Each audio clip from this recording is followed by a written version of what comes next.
সম্মানিত অতিথিবৃন্দ, member of diplomatic community, উপস্থিত কড়াইলবাসী, সাততলাবাসী এবং ভাসানটেকবাসী, আসসালামু আলাইকুম।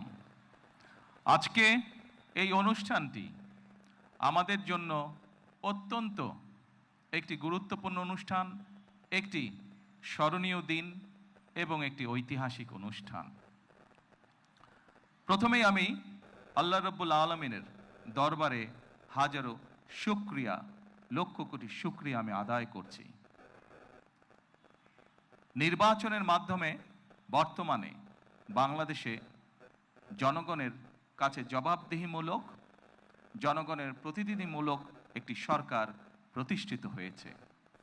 এই সরকারকে এই দেশের মানুষ নির্বাচিত করেছেন। স্বাভাবিকভাবে এই সরকার এই দেশের মানুষের কাছে জবাবদিহি করতে বাধ্য। সম্মানিত উপস্থিতিবৃন্দ, আজকের এই অনুষ্ঠানটি বা এই অনুষ্ঠানকে কেন্দ্র করে যে কারণে আমরা এখানে আজকে উপস্থিত হয়েছি, এটি বহু বছর যাবৎ বাংলাদেশ জাতীয়তাবাদী দল পরিকল্পনা গ্রহণ করেছে। বাংলাদেশের জনসংখ্যার অর্ধেক জনসংখ্যা হচ্ছে নারী। আমরা দৃঢ়ভাবে বিশ্বাস করি এই অর্ধেক জনসংখ্যাকে যদি আমরা পেছনে রাখি, এই অর্ধেক জনসংখ্যাকে যদি আমরা এম্পাওয়ার না করি, তাদেরকে যদি ক্ষমতায়ন না করি, শিক্ষা এবং অর্থনৈতিকভাবে তাদেরকে যদি ক্ষমতায়ন আমরা না করতে পারি, তাহলে অবশ্যই দেশকে কোনোভাবেই সামনে এগিয়ে নিয়ে যাওয়া সম্ভব না। আপনাদের নিশ্চয়ই সকলের খেয়াল আছে, এর আগে বিএনপি সরকার যখন দেশ পরিচালনার দায়িত্বে ছিলেন, দেশনেত্রী বেগম খালেদা জিয়া যখন দেশ পরিচালনার দায়িত্বে ছিলেন, সেই সময় সমগ্র বাংলাদেশে তিনি নারীদের শিক্ষা ব্যবস্থা, স্কুল পর্যায় থেকে ইন্টারমিডিয়েট লেভেল পর্যন্ত শিক্ষা ব্যবস্থাকে বিনামূল্যে করার ব্যবস্থা করেছিলেন। সেই শিক্ষিত নারী সমাজকে আজকে আমরা অর্থনৈতিকভাবে এম্পাওয়ার করতে চাই, অর্থনৈতিকভাবে তাদের সচ্ছলতা গড়ে তুলতে চাই, এবং সেই লক্ষ্যকে সামনে রেখেই বর্তমান সরকার গঠনের আগেই পরিকল্পনা গ্রহণ করেছে কিভাবে নারীদেরকে আমরা ক্ষমতায়ন করব, অর্থনৈতিকভাবে সচ্ছল করে গড়ে তুলব। এবং তারই অংশ হিসাবে আজকে এই ফ্যামিলি কার্ড আমরা সমগ্র বাংলাদেশে পর্যায়ক্রমিকভাবে ইন্ট্রোডিউস শুরু করলাম। আজকে আমরা প্রাথমিক পর্যায়ে, আপনারা নিশ্চয়ই এর মধ্যে বক্তব্য শুনেছেন, প্রাথমিক পর্যায়ে আমরা যেহেতু সরকারের কিছু নিয়ম নীতি আছে, আমাদেরকে সেই সকল নিয়ম নীতির মধ্যে দিয়ে আমাদেরকে একটি কাজ শুরু করতে হবে, এবং সেই নিয়ম নীতির অংশ হিসাবেই প্রথমে পাইলট প্রজেক্ট করতে হবে। সমগ্র বাংলাদেশে 14টি জায়গায় বা 14টি উপজেলায় এই কাজ শুরু হয়েছে। এর ভেতরে এই মুহূর্তে প্রায় 37,000 নারী অংশগ্রহণ করছেন। আমাদের এই কড়াইল এলাকা, ভাসানট এলাকা এবং সাততলা, এই 3টি এলাকায় প্রায় 15,000 নারীকে এই কার্ডের সুবিধার আওতায় আজকে নিয়ে আসা হয়েছে। ইনশাল্লাহ আমি দৃঢ়ভাবে বিশ্বাস করি আমার সরকার পর্যায়ক্রমিকভাবে বাংলাদেশে যে 4 কোটি পরিবার রয়েছে, সেই 4 কোটি পরিবারের যারা নারী প্রধান, তাদের কাছে আগামী 5 বছরের মধ্যে ইনশাল্লাহ পর্যায়ক্রমিকভাবে সকলের কাছে আমরা এই ফ্যামিলি কার্ড নিয়ে যেতে সক্ষম হব ইনশাল্লাহ। সম্মানিত সকল উপস্থিতিবৃন্দ, আমি আমার বক্তব্যের প্রথমেই বলেছি যে আমরা একটি দায়িত্বশীল সরকারের ভূমিকা পালন করতে চাই, যেই সরকার জনগণের জন্য কাজ করবে, যেই সরকার কাজ করবে দেশের জন্য।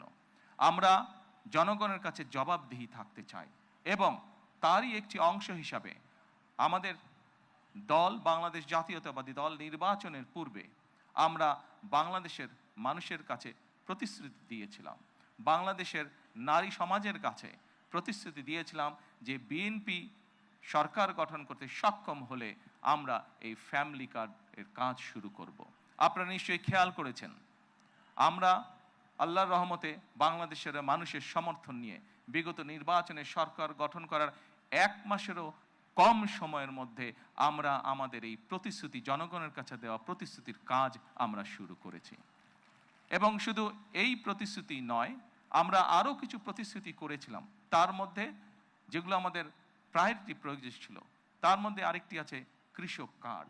সেই কৃষক কার্ডের কাজও আমরা শুরু করেছি ইনশাআল্লাহ। ঠিক আজকের এই অনুষ্ঠানে আমরা যেভাবে ৩৭,০০০ মানুষের কাছে, ৩৭,০০০ নারীর কাছে আমরা ফ্যামিলি কার্ড তুলে দিতে সক্ষম হয়েছি, ঠিক একইভাবে আগামী মাসের মধ্যে আগামী মাসের ভেতরে আমরা কৃষক ভাইদের কাছেও, বহু কৃষক ভাইদের কাছে আমরা কৃষক কার্ড তুলে দিতে সক্ষম হব ইনশাআল্লাহ। সম্মানিত উপস্থিতিবৃন্দ, আপনারা নিশ্চয়ই খেয়াল করেছেন আমরা দেশের মানুষের কাছে আমরা প্রতিশ্রুতি দিয়েছিলাম, বিশেষ করে আমরা বাংলাদেশের কৃষক ভাইদের কাছে আমরা প্রতিশ্রুতি দিয়েছিলাম যে বিএনপি সরকার গঠন করতে সক্ষম হলে যাদের কৃষি ঋণ 10,000 টাকা পর্যন্ত আছে, কৃষি ঋণ সুদ সহ, সেই কৃষি ঋণ বিএনপি সরকার গঠনে সক্ষম হলে সেই কৃষি ঋণ আমরা মওকুফ করব। আল্লাহর রহমতে আমরা গত সপ্তাহে সেই 10,000 টাকা পর্যন্ত কৃষি ঋণ মওকুফ সরকারের পক্ষ থেকে করে দেওয়া হয়েছে সুদ সহ। এইভাবে একে একে আমরা জনগণের কাছে দেওয়া প্রতিশ্রুতিগুলো, যেই প্রতিশ্রুতিগুলো পূরণের মাধ্যমে জনগণের ভাগ্যের পরিবর্তন হবে, যেই প্রতিশ্রুতিগুলি পূরণের মাধ্যমে, একটি সরকারের প্রতিশ্রুতি পূরণের মাধ্যমে দেশের ভাগ্যের পরিবর্তন হবে, জনগণের ভাগ্যের উন্নয়ন ঘটবে, সেই প্রতিশ্রুতিগুলো আমরা ধীরে ধীরে পর্যায়ক্রমিকভাবে যে কোনো মূল্যে পূরণের চেষ্টা করব। আজকে এই ফ্যামিলি কার্ড ব্যক্তিগতভাবে আমার জন্য আজকের দিনটি খুবই ইমোশনাল। কারণ এখানে আজকে যারা আপনারা অতিথি উপস্থিত আছেন, এখানে কিছু মানুষ উপস্থিত আছেন যাদের সাথে বিগত অনেকগুলো বছর ধরে আমি বসে বসে আমরা পরিকল্পনা গ্রহণ করেছি যে কিভাবে যখন সময় আমরা পাবো, সুযোগ পাবো, জনগণের সমর্থন পাবো, সেই ফ্যামিলি কার্ডটিকে আমরা বাস্তবায়ন করব। আল্লাহ তাআলা রব্বুল আলামিনের রহমতে আজকে আমাদের সেই দিনটি উপস্থিত, যেই দিনে আমরা আমাদের এই প্রতিশ্রুতি রক্ষা করতে সক্ষম হয়েছি। সেজন্যই আজকে আমার জন্য যেমন একটি ইমোশনাল দিন, আমি মনে করি আমার সরকার এবং আমার দল বাংলাদেশ জাতীয়তাবাদী দলের জন্য একটি ঐতিহাসিক এবং একটি ইমোশনাল দিন আজকে। সম্মানিত সকল উপস্থিতিবৃন্দ, সম্মানিত সভাপতি সহ মঞ্চে উপস্থিত অতিথিবৃন্দ, আসুন, এই দেশটি আমাদের প্রথম এবং শেষ ঠিকানা। এই দেশের মানুষের প্রত্যাশা বর্তমান নির্বাচিত সরকারের কাছে অনেক, সেটি আমরা বুঝতে পারি। কিন্তু একই সাথে আমরা যদি বাস্তবতা বিবেচনা করি এবং সমসাময়িক ঘটনা, মধ্যপ্রাচ্যের যে পরিস্থিতি, সকল কিছু যদি বিবেচনা করি, তাহলে আমরা যে প্রতিশ্রুতিগুলি দিয়েছিলাম, আমরা অবশ্যই আমাদের প্রতিশ্রুতি থেকে বিন্দুমাত্র আমরা অবস্থান পরিবর্তন করব না। হয়তো সমসাময়িক বৈশ্বিক পরিস্থিতির কারণে ক্ষেত্র বিশেষে হয়তো আমাদের কিছু কিছু ক্ষেত্রে সময় বেশি লাগতে পারে প্রতিশ্রুতিগুলো বাস্তবায়নের জন্য। সেজন্যই আজকে আমি সকলকে অনুরোধ করব, এখানে যে সকল এলাকাবাসী উপস্থিত আছেন আপনাদেরকে, আপনাদের মাধ্যমে সমগ্র দেশবাসী যে সকল উপস্থিত আছেন আপনাদেরকে, আপনাদের মাধ্যমে সমগ্র দেশবাসীকে এবং মিডিয়ার মাধ্যমে সমগ্র দেশবাসীকে আমি অনুরোধ করব যে আসুন আমরা ধৈর্যের সাথে সমগ্র পরিস্থিতি মোকাবেলা করি, আমরা ধৈর্যের সাথে সুন্দরভাবে আমাদের এই দেশটিকে গড়ে তুলি। সম্মানিত সকল অতিথিবৃন্দ, আমি নির্বাচনের সময় একটি কথা প্রায় বলতাম, প্রত্যেকটি নির্বাচনী জনসভায় আমি একটি কথা আমার বক্তব্যের শেষে আমি তুলে ধরতাম। সেই কথাটি ছোট্ট একটি স্লোগানের মতন, আপনাদের সকলের কম বেশি জানা আছে, সমগ্র বাংলাদেশের মানুষের কাছে স্লোগানটি পৌঁছে গেছে। আজকে সেই স্লোগানটি দিয়ে আমি আমার বক্তব্য শেষ করতে চাই। সেই স্লোগানটি ছিল, করব কাজ, গর্ব দেশ, সবার আগে বাংলাদেশ।